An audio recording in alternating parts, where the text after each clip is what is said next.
Salut à tous. Aujourd'hui, je vous propose en exclusivité des extraits d'une interview que j'ai réalisée le 8 décembre 2020 du docteur Christian Vello, vice-président du comité de recherche et d'information indépendante sur le génie génétique.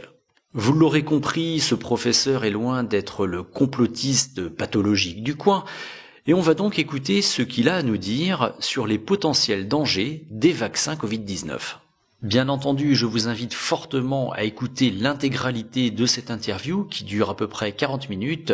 Je vous ai mis le lien dans la description. Il y a, comme je viens de l'expliquer, certains vaccins qui consistent à utiliser comme véhicule, comme vecteur, pour faire pénétrer dans nos cellules le matériel génétique de SARS-CoV-2, qui consiste à utiliser un virus, un autre virus qu'on a désarmé.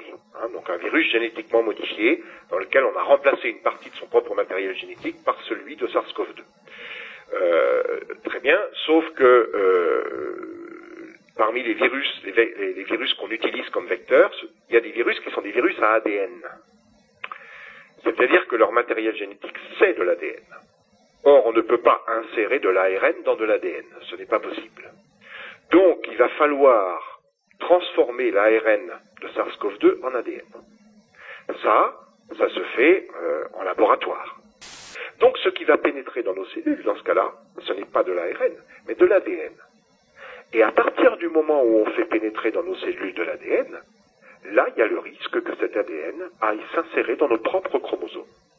Et en s'insérant dans nos propres chromosomes, ça veut dire que, en fonction de l'endroit où il va aller s'insérer, ça peut provoquer un certain nombre d'événements plutôt malheureux et éventuellement graves.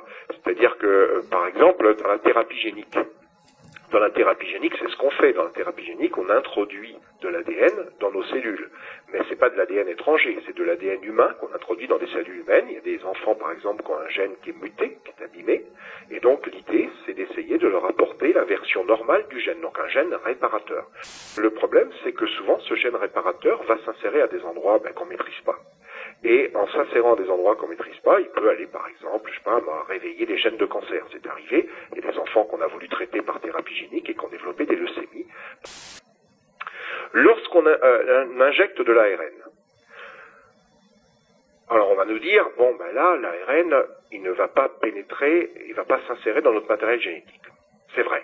Il ne pourra pas, il a une durée de vie très courte, l'ARN. Donc il va vivre suffisamment longtemps dans nos cellules pour permettre de fabriquer la protéine spike, mais il va être vite dégradé. C'est pour ça qu'il est très fragile, c'est pour ça d'ailleurs qu'il faut le maintenir à des températures extrêmement basses.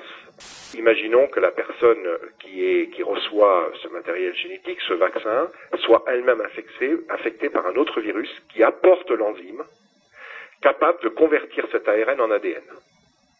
À ce moment-là, on se retrouve dans la situation où c'est plus de l'ARN mais de l'ADN et qui peut avoir la possibilité de s'insérer. Évidemment, c'est extrêmement peu probable. Il faut que la personne qui soit vaccinée soit en même temps infectée dans les mêmes cellules par un virus qui apporte l'enzyme qui permet de convertir l'ARN en ADN. Bon, ça fait un peu le sketch de la chauve-souris de Bigard. Mais je vais y revenir. Donc, l'autre risque qu'il y a, et qui est très important, et c'est là qu'il faut considérer le risque à l'échelle non plus de l'individu mais de la population. Que ce soit de l'ARN ou que ce soit de l'ADN, il y a un risque qui est le risque de recombinaison virale. C'est quoi le risque de recombinaison virale? C'est que les virus adorent échanger du matériel génétique entre eux. Ils adorent ça. Ils le font avec une très grosse efficacité. Le virus recombinant, on en a beaucoup entendu parler avec le virus H1N1. Le virus H1N1, c'est un recombinant entre 3 virus. Le virus de la grippe aviaire, de la grippe humaine et de la grippe porcine. Et on sait à quel point ça fait flipper, si je puis dire, ça fait peur, parce que un virus recombinant, on ne sait pas comment ça va se passer.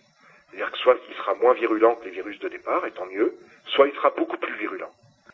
La probabilité que ça se produise en termes de fréquence est faible. Admettons que ce soit, 10-7, 10-8, c'est-à-dire une personne sur 10 millions ou une personne sur 100 millions.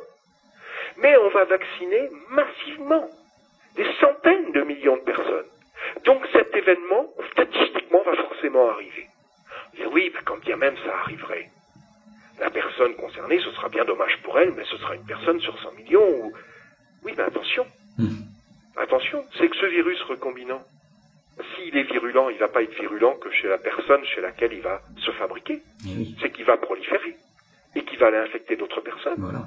Et n'oublions pas qu'il suffit qu'un virus arrive un jour quelque part pour que les conséquences soient colossales et mondiales.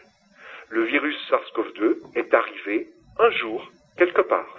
Pour finir, n'oubliez pas de liker, commenter, partager cette vidéo, de vous abonner à ma chaîne, de me soutenir financièrement sur mon compte Tipeee ou sur mon compte PayPal. Je vous ai mis les liens dans la description. Et sur ce, je vous souhaite une bonne journée.